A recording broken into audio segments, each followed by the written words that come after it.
So kitchen appliances is a competitive market. I'm sure there are a lot of players in there, and there are well-known brands as well. So how is Master India? What are things that you are doing differently? We are staying along with the trends and we are developing our products, refining our products and improvising our products, systems and processes accordingly. Master's mission is to reduce the time spent in the kitchen. Okay. Right?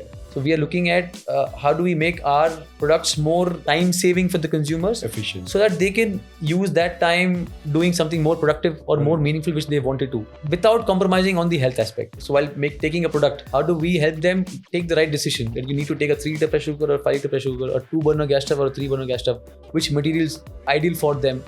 So that is what we are trying to do through social media, educating customers. Hey everyone, this is Vikas, founder and CEO at Acviss, bringing you another episode of our podcast series.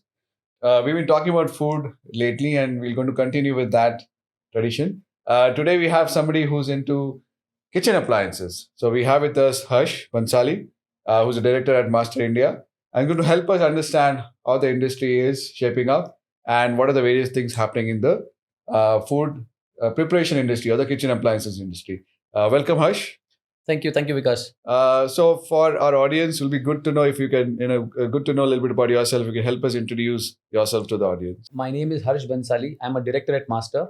We are basically into kitchen appliances, and we have various products under our portfolio like pressure cookers, cookware, gas stoves, mixer grinders, so on and so forth. Nice. We have a plant based in Bangalore, and we have a pan-India presence.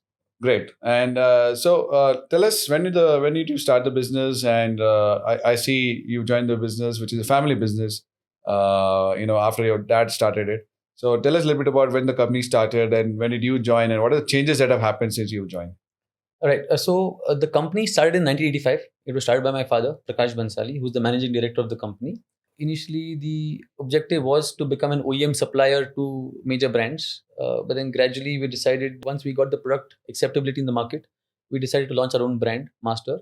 And since then, that has been the focus of growing Master and developing the domestic and the international markets. I joined the business in 2013, right after my graduation. And along with, as soon as I joined, I also did a course in SPJ in Bombay. I did a course called Family Managed Business. So the course and the business went hand in hand because for a month, I used to be there in Bombay for a week. And whatever they taught us in that 1 week, we used to come and practically apply in our business, and we had reports and assignments to submit to. So it was a learning and doing hand in hand. Interesting. Traditionally, we talk about education not being really helpful for business, but in your case, you're saying since you were able to apply it right when you were learning it, did you see any benefits from it? Absolutely. So it was, the teachers were already used to teaching second generation entrepreneurs, and learnings and the assignments were very practical and relevant. Okay. And it was across all these spheres, including manufacturing, retail, export business, management, everything all together. So it was, I'd say, the right course for somebody joining or getting into the family business initially. Right. That's great to know. Family businesses traditionally run by first generation entrepreneurs, and when you join somebody young like you join, I'm sure there are going to be a lot of challenges that present to you. At the same time, I'm sure there are opportunities as well. So talk us through some of the challenges, how you overcame them, and what are the opportunities that you saw where you could improve the business. Any young person joining a family business, there are definitely a lot of challenges considering point of views of the previous generations and the current generation. This has been, and I think has been the biggest challenge for me, because you see, as a young 20-year-old, I used to come with a lot of ideas, but so those are just ideas, based on my learnings from college or just my observations. But so when you propose those ideas to the older generations, right, you get countered with some experienced based suggestions or discussions, which is where the gap generally happens, right? You feel that no, you're right because you're seeing certain things happening in a certain way and you feel that needs to be changed, but based on their experience they always kind of refine those ideas and then you implement it. Of course, over the years, as I have become more experienced and mature myself, so deliberations or those discussions are more productive, I'd say. And initially it was just the two of us, but now we have a lot of managers whom we discuss with, and so the decision making becomes much more refined. Understood. Yeah. So that's, that's very interesting because traditionally, a lot of businesses which are run by first generation entrepreneurs, and then when you have younger folks joining, I'm sure there are a lot of debates and all of that happens. At the end of the day, I think if you have enough data to back it up, if you have enough, like you said, experience and ideas are getting refined. I think at the end of the day, what wins is the business. That's what's very important. Absolutely. So, in your case, what you believe has been one of the major changes that you've been able to bring into the business, which has really helped grow the business? So Master had a goodwill in the market, right? Because of our products and the quality, but we weren't really able to capitalize it as much as we should have in terms of sales. So my major focus was sales. The different segments that we are present in, which makes it, from a growth perspective, it becomes very easy for us to grow because we're in different segments in the international markets, domestic markets, the e-commerce markets. So I think that has been one of my strengths, sales and marketing. So yes, that is what I'm able to contribute at Master majorly. Okay. So kitchen appliances is a competitive market. I'm sure there are a lot of players in there, and there are well-known brands as well. So how is Master India? What are things that you are doing differently? Overcome the competition and to stand out.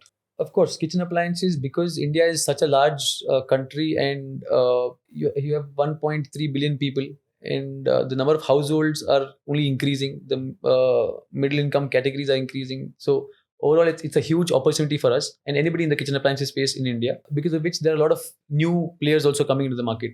And the easiest way to enter is to cut prices, right? Okay. But we firmly believe that so each segment that we are present in has a different structure. Like the distribution channel has a different structure. So there we ensure that we are catering well to our distributors and dealers, because they are the ones who are selling the products to the consumers, and they help them make the right choice.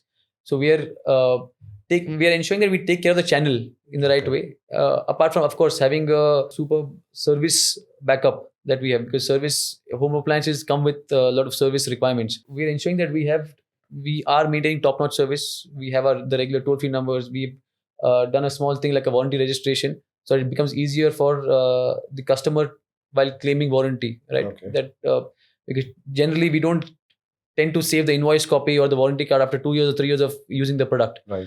So with the warranty registration, it becomes easier for them. They don't have to save these, and just by the number we get it in our CRM, and then it becomes easier for service.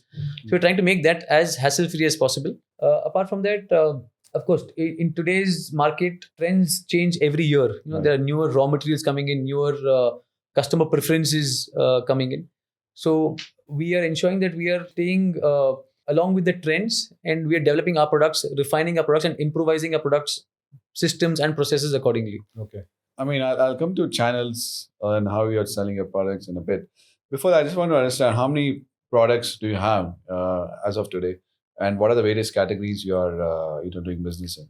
So we have about 200 plus SKUs, the kitchen appliances category, with pressure cookers, cookware, gas stoves, mixer grinders, electric kettles, wet grinders, kitchen tools, so on and so forth.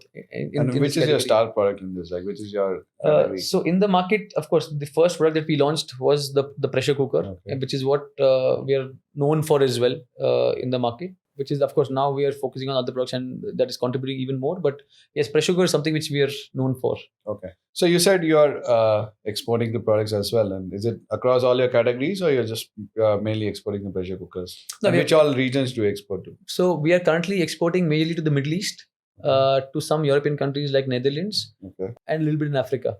So these are our focus markets, majorly where you have a lot of Indian diaspora. Okay. So yeah, and is again mostly pressure cookers, or it's across? Pressure cookers, cookware, and a little bit of mixer grinders. Okay, yes. Interesting. And then how are you doing that? You're doing it directly? You are doing it through agents, or?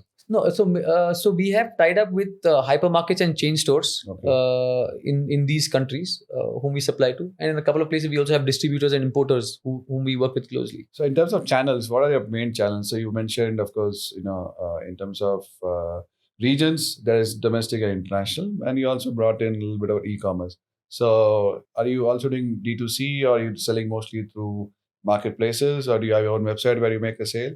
So the major segments that we have been present in are the general trade, that is the distribution dealer network. Then we are also selling through large hypermarkets, Okay. the modern retail stores. E-commerce is one category which we've developed over the last 4-5 years, and it has done well for us. And exports being the other category. As far as e-commerce is concerned, now of late, we've started off with quick commerce as well, which is Blinkit and Zepto. yes. Okay. So we've just started off with them, and that's giving us a good response. And I think that's the upcoming channel as well. So Interesting. our focus is on the quick commerce currently. So I guess, I mean, which also means that as business, you need to adapt quite, fast, because a lot of things, landscape is changing, like you also said earlier, things are changing quite quickly.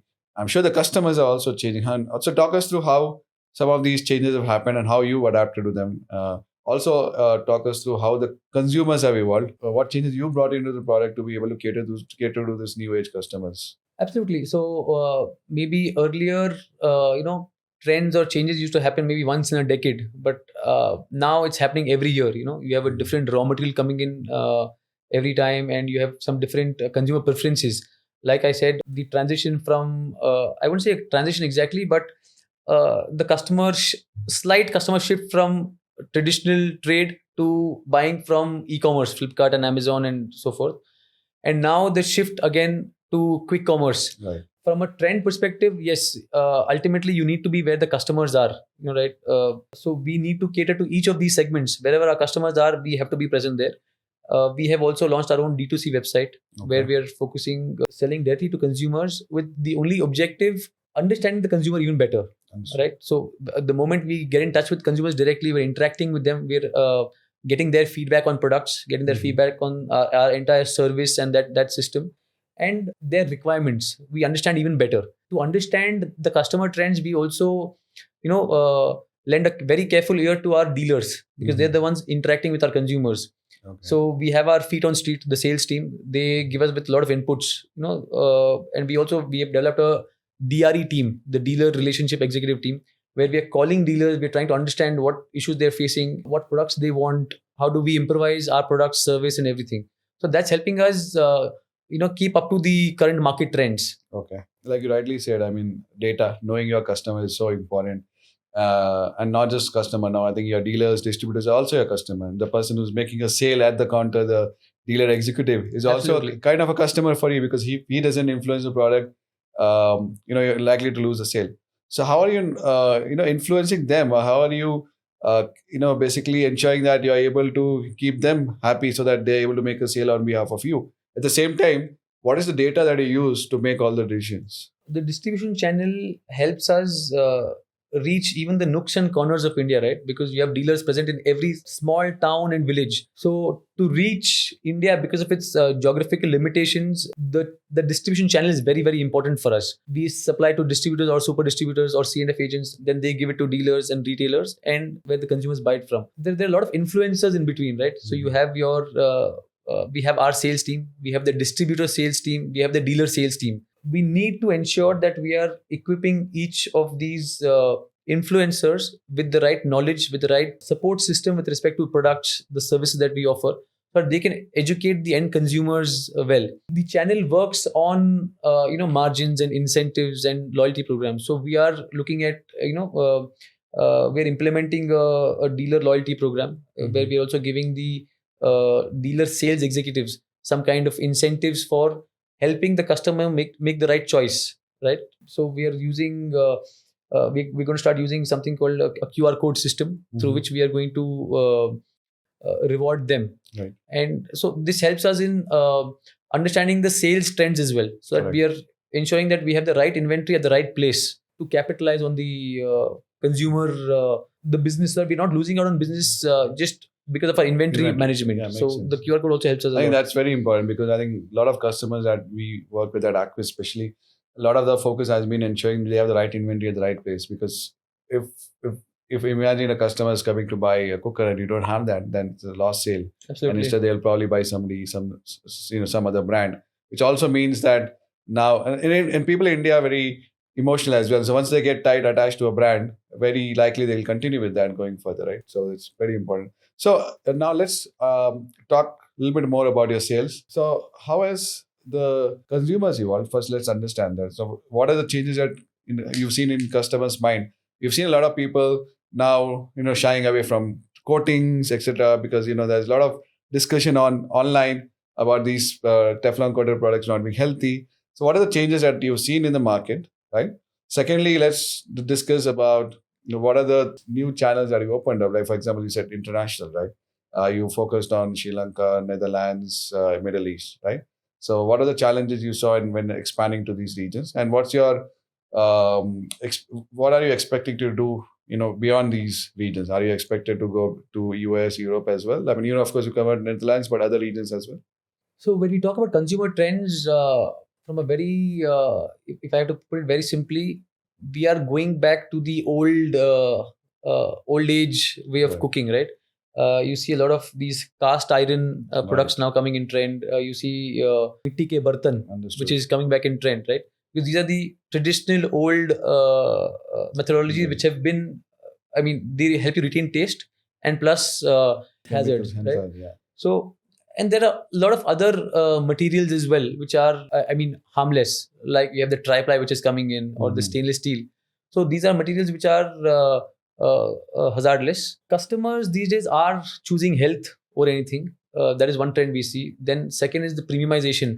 Gone are the days where it was just the entry level or the basic products which used to move.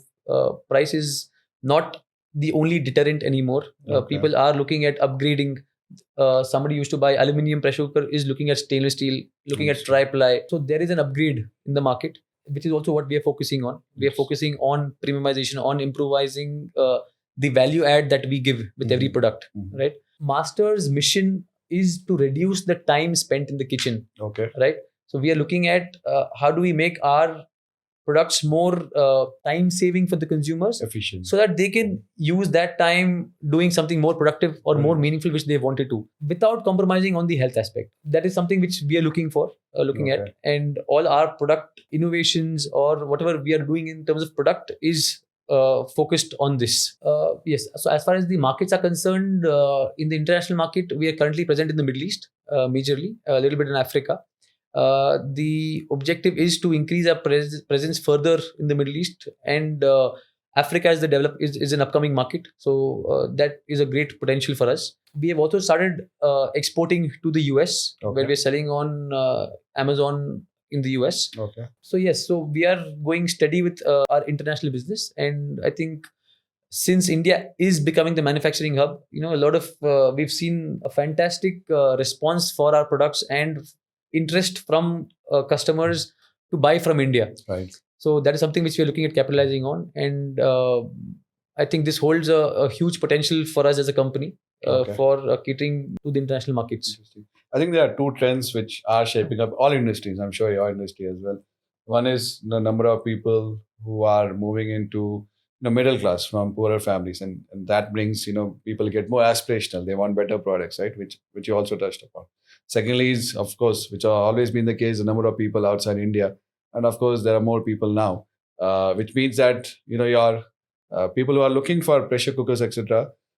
Indian population settle outside are also increasing, which means the demand for products like are also increased. So rightly said, and I think it kind of well aligns with the mindset and the approach you have. Absolutely. So let's talk about a little bit about social media, especially home appliances, kitchen appliances do get influenced by social media a lot. See a lot of influencers talking about what's happening, what are the better ways of cooking.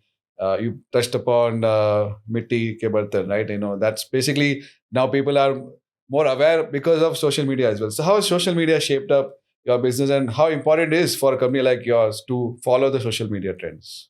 So social media, in terms of marketing and branding, holds a very, very important role for any brand, any consumer-facing brand. We are utilizing social media to kind of market our products to consumers so that they understand the benefit that they're getting. It's not just you take a brand, you need to understand the product in detail. So social media helps us communicate that better. Of course, influencer marketing, your SEO, SMM. So all of these do play an important role in marketing strategy. Mhm. And I think even for our D2C website, this plays a very important role, because Okay. the more customers you reach, the more you educate customers. That is important. So it is about educating the customers, which helps them understand a lot of things which which are probably in trend, or which help them save time, like I said, or help them understand what is good, what is bad for them. So while taking a product, how do we help them take the right decision, that you need to take a 3-liter pressure cooker or 5-liter pressure cooker, a 2-burner gas stove or a 3-burner gas stove, which materials ideal for them. So that is what we are trying to do through social media, educating customers. Very interesting. I think those are some of the things which probably, as somebody who doesn't cook at home would not even be aware of. But I think that's very important in terms of nuances between, what are the various sizes, what are the various capacities. And I'm sure that, makes a lot of difference to somebody who's actually trying to get more efficient, have more time for, themselves, for their family. Because I think in this current day and age, like you rightly said, you're trying to see how people can get more time, right, out of the kitchen, out of doing something which is more meaningful. So that's very important and very rightly said. So in terms of your own products, are you getting into more products, more product lines, or you believe what you have is something which is enough for you to grow? So there is nothing which is ever enough, right? With, like I told you, that customer trends are changing every year. So you need to be on your toes. Our product development team needs to be on our toes, all the time, to smaller things like how do we improvise the handle so it becomes more ergonomic for lifting. Because customer is looking for that one thing extra, which why they need to buy your brand. So we're always on our toes in terms of developing products. As far as categories are concerned, like I told you, the objective is to ensure that we are saving time for people while they're in the kitchen. So any product which helps us with this particular mission is going to be a part of our category, our portfolio. Of course, we're looking at making cooking simple, because you see, the younger generations, today's youth, they're probably not as interested in cooking. Yeah. So you need to make it simpler for them And gamify it as well, I think. absolutely. Yeah. So it becomes easier, so they've got that little reason to cook. Understood. And we are looking at also encouraging more men Understood. to cook, right? So I started cooking recently, like just thing, and it's actually a very satisfying thing.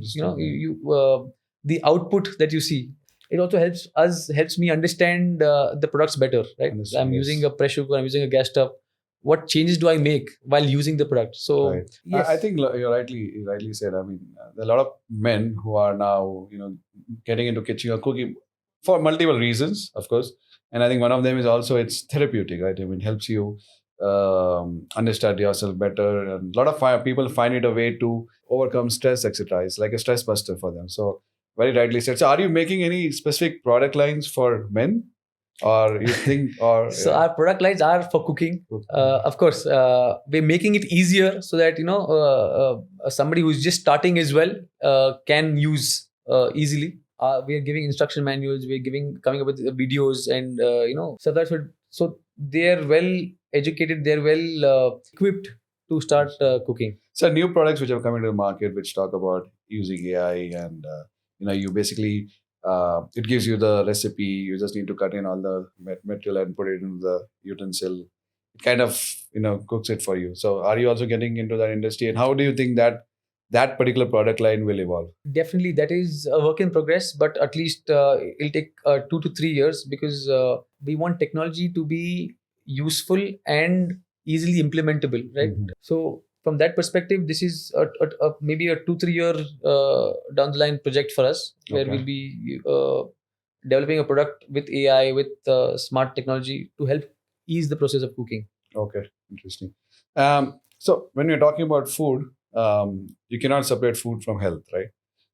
Both go hand in hand, right? And kind of what you eat defines your health completely. Um, so how do you see health as a people be getting more conscious about their own health, affecting the food industry itself, right? Also, there's discussions about sustainability, using things which are sustainable so that it's not doesn't affect the environment, which again would impact the health. So how's health and changing or influencing what actually gets made at your factories, and how do you see sustainability tie into that? Definitely, health, like I told you, has been one of the influencing factors for customers while buying. the newer materials like tri-ply cookware, right? The tri-ply, the material is long lasting. It lasts for easily 7, 8, 10 years, depending on the usage, compared to a non-stick cookware, which is probably 12 to 14 months, 18 months Okay. at the max. So in terms of the product being sustainable, yes, you have 1 year versus 8 to 10 years. So that is one thing. Apart from that, what we are doing as a company is reducing our the usage of plastic, the Okay. single time plastic. I think from April 2025 onwards, we will omit using single plastic, which is not Okay. reusable, because in each the packaging is the major cause, right? Right. So I think even the government is coming up with some regulations with respect to this. I think overall we are looking at minimizing our carbon footprint at least through the use of plastic, which is really harmful for the environment. Okay. Okay. And what are the other things you see in the industry which is shaping up? How you pack itself. Like for example, a lot of people are probably moving into recyclable materials. Is that what you're seeing? Absolutely. So for our e-commerce packaging, we use the recyclable material. And I think gradually we will be shifting even for our offline products, the trade Okay. products, with the recyclable corrugated packaging. Because so there's a thin layer of lamination that goes into every packaging, right?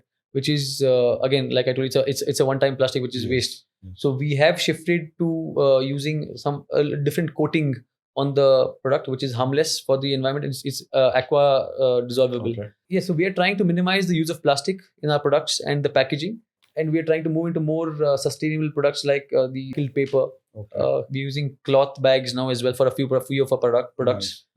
So yes, the objective is to get there. I mean, that is very important what you said. I think a lot of companies, especially in India, may not even pay much attention to it. And the fact that you're doing it is pretty commendable. And I hope your consumers are aware of that, because I think as a consumer who's conscious about the environment, these are very important things. And I think that means that we need to look towards brands which are actually being conscious, right? Right. Pretty important. Okay, so you mentioned about e-commerce. So what are trends you're seeing in e-commerce? Which is, I mean, are you seeing yourself also? I mean, you said you already started a D2C brand, which kind of indicates you're moving towards that. But beyond that, what are other trends you're seeing? Are you seeing more of influencer-based marketing, which is going to impact the sales that happen? Besides that, any other trends which you see is going to shape the kitchen appliances industry in itself in I terms of think online? kitchen appliances does very well online. I think this is one of the major product categories for the general merchandise categories for all the online marketplaces. As far as the trends are concerned, I think it's a little shifting towards the quick commerce Okay. as of now, and we're seeing a lot of sales coming in through that. Okay. So So that if you is- can give us some numbers, like for example, how much of it has changed now? What's the difference that you're seeing in terms of the sale now coming through quick commerce versus how much of that movement has happened from e-commerce to quick commerce? we've started quick commerce pretty recently, just about 3-4 months back. But yes, we've already started doing almost 30 to 40% of our e-commerce sales through quick That's a lot. commerce. Yeah.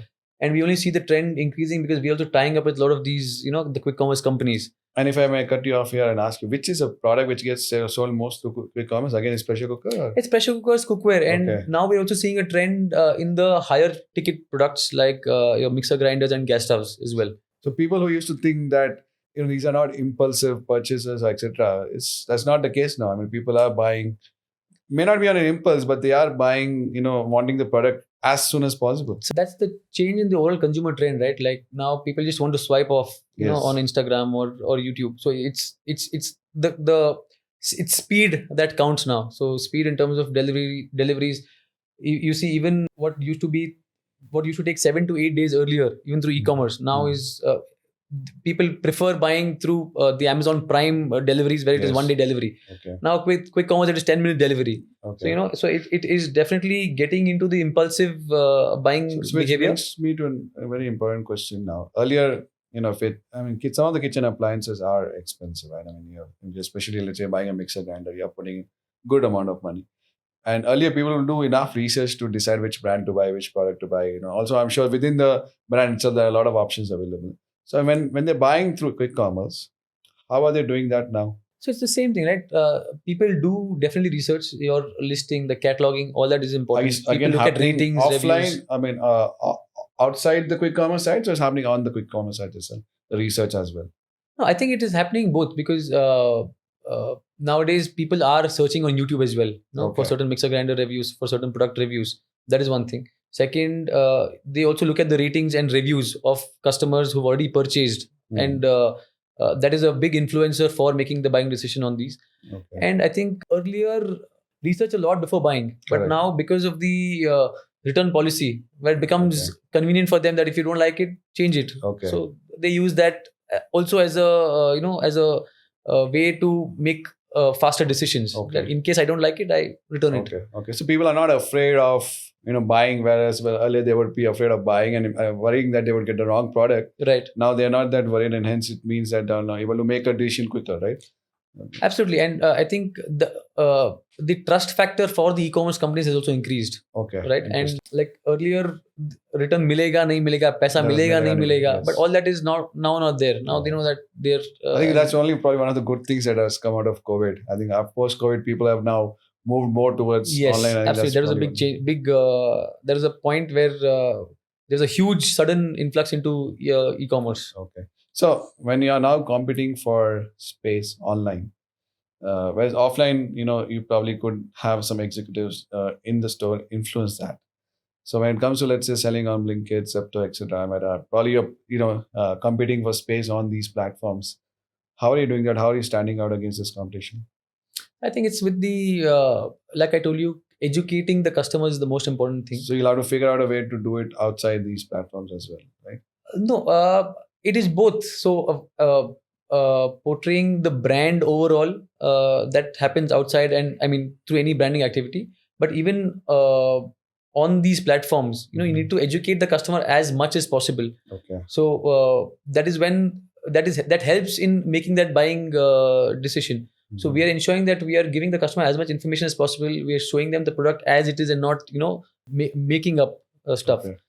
So that when they get the product, it is the exact same thing. Like we even show the packaging that is going to be there, the contents inside, everything, so that the customer is very well aware and he's not in for a surprise when he's getting the product. Interesting. So in terms of specifications, the thickness, the material, the weight of the product, everything. So everything we are as transparent as possible so that the customer can make the right decision. And these days customers like genuinity. Yeah. They want authenticity. Right. They don't want a lot of makeup. They want what they're actually going to get.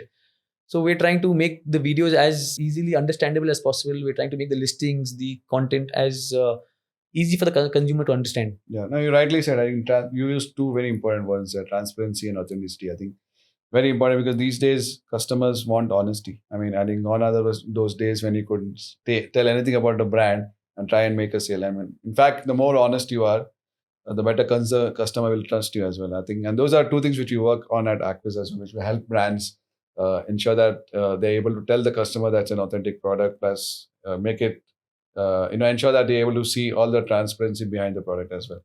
So rightly said. And so let's quickly jump on to two last questions. One is if you can help understand future of your industry, what are things you're going to do, and how do you see Master evolving as well, and then after that I'm going to probably come to the last question. So maybe you can help answer this first. So Master has a long way to go, right, in terms of the customer touch points that we have, both in terms of offline, number of states that we are present in, and in terms of online as well, in terms of the depth that we have. So we have a long way to go. We have a huge scope and potential because we've hardly scratched the surface, and we just starting to now getting into newer states, newer territories, newer segments. So there are a lot of other segments also that we still need to cater. A lot of exciting times for Master because we see a lot of potential and growth. As far as the trends are concerned, like I told you, again, it's a myth that online is taking over, offline is reducing. It is just that the overall, because of the India growth story, there is an overall increase in consumption, right? Because of which each segment is still retaining the percentage of share that it had. Of course, it is increasing more a little on the online side, but there's a huge scope for offline as well. We're keeping a close watch on where the customer is buying from, and we're trying to cater to that segment. Having said that, distribution, the general trade segment does hold a very, very important. It's a focused sector for us because of India's geographical limitations. It's a huge challenge even for anybody to still cater to so many pin codes. Like even Amazon is not catering to about 8,000, 10,000 pin codes. Okay. Yes, so it is important for us to cater to each segment, and avoid channel conflict as much as possible.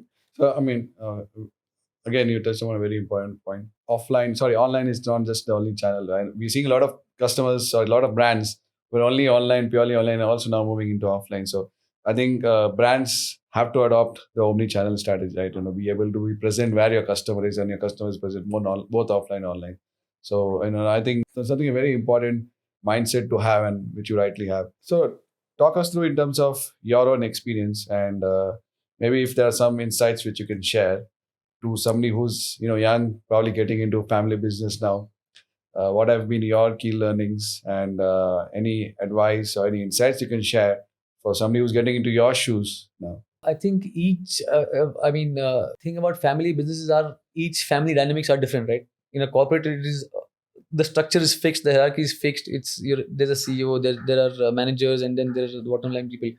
But in family business, there the dynamics are different, right? In some, like in our business, we only have my father and me who are in the business. But a lot of other family businesses, there are multiple generations involved. There are multiple people from each generation involved. I'd probably say to a young Harsh, I would say stay patient, keep coming up with ideas, but be patient, right? Because the experience of the older generations is very, very invaluable. So you need to somehow find a balance there. And yes, I think you'll have to keep innovating, innovating your systems, your products, your processes, everything. Because the trends are changing constantly, right? So you need to kind of the number of manufacturers, the number of the competition is increasing. So if you're not one step ahead, then you're always going to play the price game, which is something which I don't really believe in. Okay. These are the major things. Great. I think staying grounded and being nimble-footed, right, is important. Absolutely. Staying grounded is being patient, and knowing that just because you have an idea doesn't mean it's something which has to be implemented. You have to take into consideration, what your people who, like you rightly said, people who have experience. I'm sure they are talking about experience. They know the market. Plus, at the same time, ideas are important, because without ideas, there'll be You no can't growth, progress. right? So I think a mixture of both, like you rightly said, is very important. At the same time, being nimble-footed, knowing that you should be able to ready to change, because without change, again, you'll be left behind. We've heard of numerous cases, numererous businesses which have not been able to change Right. and lost out, right? So, I mean, great. I think this was an amazing discussion, Harsh. I think we definitely I personally got to learn myself. I'm sure audience has got to learn a lot as well, especially the young folks who are not just getting into family business. I think even somebody who's probably starting up, somebody who has a lot of ideas, probably starting maybe a first generation entrepreneur as well, or somebody who's getting into kitchen appliances business. I think a lot of key takeaways from here. The fact that there's been a good mixture of ideas with experience, and how you've been able to add value to your existing business is something which is very commendable. So, any parting words before we sign off and say goodbye to all our viewers? First of all, thank you for having me over, Vikas. It was a great discussion. We have come a long way in Master, and we have a long way to go. And thank you for capturing some of those moments and the journey for us. I think the overall kitchen appliances industry is, poised for a huge growth because of the India growth story. The number of people, the income levels that are increasing, the number of people getting into the middle income groups, right? So I think these are very exciting times for us. I think next 7 to 10 years has a lot of potential. The company, which is constantly changing with the changing customer trends, I think will emerge victorious. That was really well summed up. So thank you everyone for tuning in with Acviss, where we bring you great brands and we tell their stories. So stay tuned for another episode which is going to be coming soon. Thank you all.